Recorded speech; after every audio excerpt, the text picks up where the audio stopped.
Hello, नमस्ते। आप सभी का स्वागत है हमारे यूट्यूब चैनल शिक्षक साथी पर।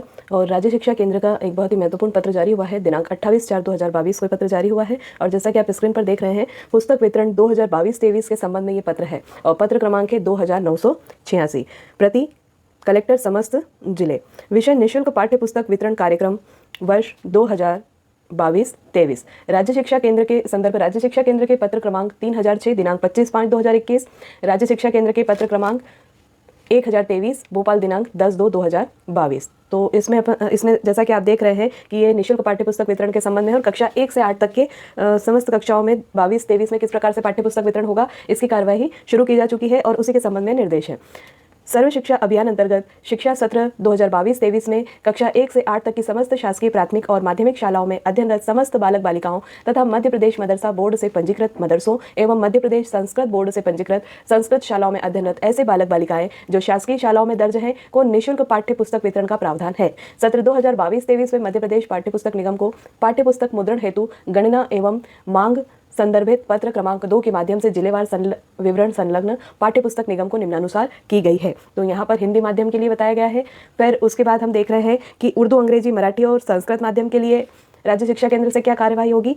फिर है मराठी माध्यम मध्य प्रदेश शासन की अधिसूचना क्रमांक, इसके लिए क्या कार्यवाही होगी। मराठी माध्यम की शालाओं में मराठी माध्यम की पुस्तकें कहाँ से प्राप्त होंगी। यहाँ पर बताया गया है कि ये पुस्तकें महाराष्ट्र राज्य पाठ्य पुस्तक से निर्मित होंगी और बाकी जो है वो मध्य प्रदेश पाठ्य पुस्तक निगम द्वारा ही तैयार की जाएंगी। फिर उसके बाद है मदरसा में भी पुस्तकें पहुंचाई जानी है।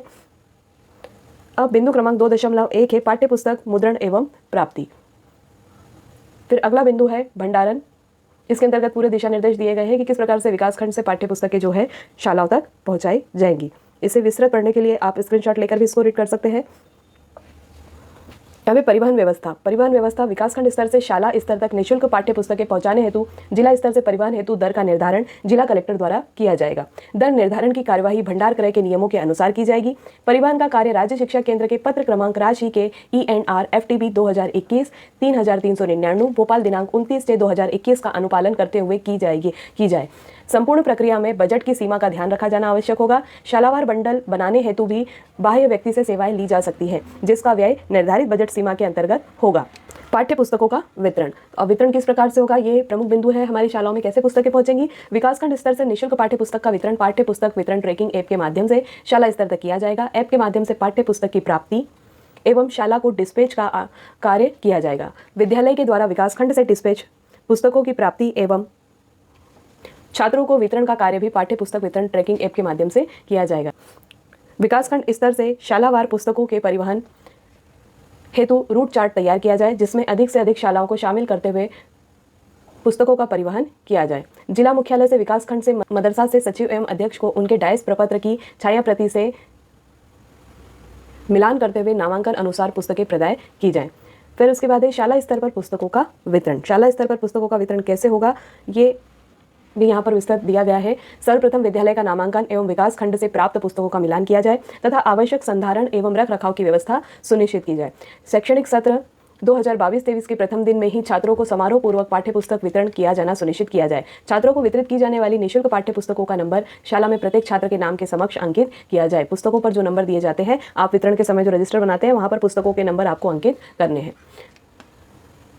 कक्षा 1 से 8 तक की वर्ष 2021-22 की शेष बची पुस्तकों वर्तमान में प्रचलित के आवरण प्रश्न पर शिक्षा सत्र 2022-23 के लिए अधिकृत की सील लगाकर छात्रों को वितरण किया जाए। पुरानी पुस्तकों के वितरण के समय यह ध्यान रखा जाए कि किसी एक छात्र को समस्त विषय की पुरानी पुस्तकें प्राप्त न हो, अर्थात छात्रा को विद्यालय के शेष पुस्तकों की उपलब्धता के आधार पर नई एवं पुरानी पुस्तकें वितरित की जाए। यदि आपके पास पुरानी पुस्तकें बची हैं और उन्हें भी आप वितरण कर रहे हैं, तो आपको ये देखना जरूरी होगा कि एक ही बच्चे को सारी पुरानी पुस्तकें आप ना दे दें, और उसे अधिकतर नई पुस्तकें दी जानी है। और उसके साथ यदि कोई एक आध पुरानी पुस्तक आप देते हैं तो उसमें आपको आवरण पृष्ठ पर शिक्षा सत्र 2022-23 के लिए अधिकृत की सील लगाना होगी। अगला बिंदु देखते हैं। शिक्षकों द्वारा बच्चों को किताबों पर कवर चढ़ाने हेतु प्रोत्साहित किया जाए ताकि पुस्तकें कटने फटने से बच सकें एवं लंबे समय तक सुरक्षित रहें। इस संबंध में पाठ्य पुस्तकें पुनः उपयोग करने हेतु मध्य प्रदेश शासन स्कूल शिक्षा विभाग के आदेश क्रमांक F48-2/2015 20-3 भोपाल दिनांक 24/8/2017 का पालन किया जाए। तो यहाँ पर एक पुराना आदेश भी दिया गया है। इसके पालन अनुसार बच्चों को निर्देश दिए जाए और साथ ही प्रोत्साहित किया जाए कि वे किताबों पर कवर चढ़ाएं, उन्हें व्यवस्थित रखें, पुस्तकें फटे नहीं। शाला का नामांकन एवं पोर्टल पर प्रविष्टि। आगामी शैक्षणिक सत्र 2022-23 के लिए नामांकन मॉड्यूल पोर्टल पर उपलब्ध है। वास्तविक नामांकन के आधार पर पुस्तकों की संख्या का निर्धारण किया जाए। सर्वप्रथम पोर्टल पर नामांकित बच्चों को पुस्तकें उपलब्ध कराई जाए तथा इस दौरान शेष रहे बच्चों की एंट्री भी पोर्टल पर कराएं तथा शासकीय विद्यालय में कक्षा 1 से 8 तक नामांकित कोई भी बच्चा निःशुल्क पाठ्य पुस्तकों से वंचित न रहे। शाला स्तर पर पुस्तकों के वितरण की प्रविष्टि पोर्टल पर कराने का दायित्व जिला परियोजना समन्वयक, जिला प्रोग्रामर, विकासखंड स्रोत समन्वयक का होगा। शालावार छात्रवार पाठ्य पुस्तक वितरण की मॉनिटरिंग पाठ्य पुस्तक वितरण ट्रैकिंग ऐप के माध्यम से की जाएगी। मतलब पाठ्य पुस्तक वितरण ऐप जो है उसमें भी एंट्री की जानी है और इसके माध्यम से ही मॉनिटरिंग की जाएगी। जो ट्रैकिंग ऐप है पाठ्य पुस्तक ट्रैकिंग ऐप, उसमें शालावार एंट्री होगी, तब मॉनिटरिंग की जाएगी कि वितरण ठीक प्रकार से हुआ है या नहीं। सत्र 2022-23 के लिए पाठ्य पुस्तकों का समायोजन एवं अतिरिक्त मांग। पाठ्य पुस्तक निगम से 100% पुस्तकें प्राप्त होने के पश्चात पुस्तकों का समायोजन निम्नानुसार किया जाए। शाला एवं विकासखंड स्तर पर शेष अतिरिक्त पुस्तकों का समायोजन पोर्टल के माध्यम से ही आवश्यकता अनुसार अन्य शाला एवं विकासखंड में किया जाए। अतिरिक्त पुस्तकों की गणना समग्र शिक्षा पोर्टल पर सत्र 2022-23 में दर्ज नामांकन एवं पाठ्य पुस्तक निगम से प्रदाय पुस्तकों की गणना के आधार पर ही की जाए। पोर्टल से अतिरिक्त मांग पर जिला परियोजना समन्वयक को छात्रों की सूची एवं पोर्टल पर छात्र की प्रविष्टि न होने के कारण की जानकारी के साथ राज्य शिक्षा केंद्र को कलेक्टर के हस्ताक्षर सहित भेजा जाना अनिवार्य होगा। तो ये जिला स्तर की कार्रवाई है। तो आपने देखा कि किस प्रकार से शाला स्तर पर भी कार्रवाई की जानी है। शाला स्तर पर सबसे महत्वपूर्ण बात यह है कि एक तो आपको ऐप के माध्यम से एंट्री करना होगी पिछले वर्ष के समान। दूसरी बात यह है कि आप पाठ्य पुस्तक बच्चों को बांटेंगे। जब आप उनको वितरित करते हैं तो आपको पाठ्य पुस्तक वितरण जो आप पंजी बनाते हैं उसमें आप विद्यार्थियों को जो पुस्तक दे रहे हैं उसका नंबर भी अंकित करें। यदि पुरानी पुस्तकें आप किन्हीं कारणों से दे रहे हैं बच्चे को तो उसके ऊपर आपको डालना होगा कि शिक्षा सत्र 2022-23 के लिए अधिकृत की सील आपको उसके ऊपर लगानी होगी। फिर साथ ही आपको उसमें बच्चों को ये समझाना होगा कि पुस्तकों को व्यवस्थित रखें, उनके कवर फटने ना पाए और व्यवस्थित रूप से उसे पूरे वर्ष उससे वे पढ़ सके। तो ये तो हुई शाला में क्या स्थिति है, किस हिसाब से पाठ्य पुस्तक पर कार्रवाई हम लोग करेंगे। अब आगे देखते हैं कि दिनांकवार क्या समय सारणी निर्धारित की गई है, किस स्तर पर पुस्तकें किस दिनांक में प्राप्त होंगी। तो जैसा कि आप देख रहे हैं गतिविधि कैलेंडर, निःशुल्क पाठ्य पुस्तक वितरण वर्ष 2022-23 दिनांक 28/4/2022 को निःशुल्क पाठ्य पुस्तक वितरण निर्देश डाउनलोड कर कलेक्टर को प्रस्तुत करना है। फिर पाठ्य पुस्तक वितरण की कार्य योजना तैयार करनी है। 28 तारीख तक ये दोनों कार्य हो जाएंगे। फिर दिनांक 29/4/2022 में कलेक्टर की अध्यक्षता में जिला स्तरीय बैठक का आयोजन करना है। परिवहन हेतु दरों के निर्धारण हेतु निविदा का प्रकाशन किया जाना है और ये कार्य होगा जिला परियोजना समन्वय के माध्यम से। दिनांक 4/5/2022 को जिला स्तर पर बीआरसीसी एवं जनशिक्षा की बैठक आहूत कर भंडारण स्थल चिन्हांकित करना एवं रूट चार्ट तैयार करना। जिला परियोजना समन्वय के द्वारा कार्रवाई की जाएगी। विकासखंड स्तर पर समस्त जनशिक्षकों की बैठक ली जाएगी और फिर उसके बाद सत्र 21-22 में ऑनलाइन पुस्तक वितरण हेतु कठिनाई उत्पन्न हुई थी उन्हें चिन्हांकित किया जाएगा। पिछले वर्ष जो समस्याएं आई थी उनके ऊपर भी चर्चा होगी। शालावार पुस्तक प्रदाय हेतु अनुमानित नामांकन की गणना करना। दिनांक 5/5/2022 से पुस्तकों की प्राप्ति तक तो पाठ्य पुस्तक निगम द्वारा प्रदाय की गई पुस्तकों की चालान के अनुसार ऑनलाइन एंट्री करना और शालावार रूट चार्ट अनुसार पुस्तकों के बंडल तैयार करना। 15/5/2022 पुस्तक परिवहन हेतु परिवहन दर का निर्धारण करना।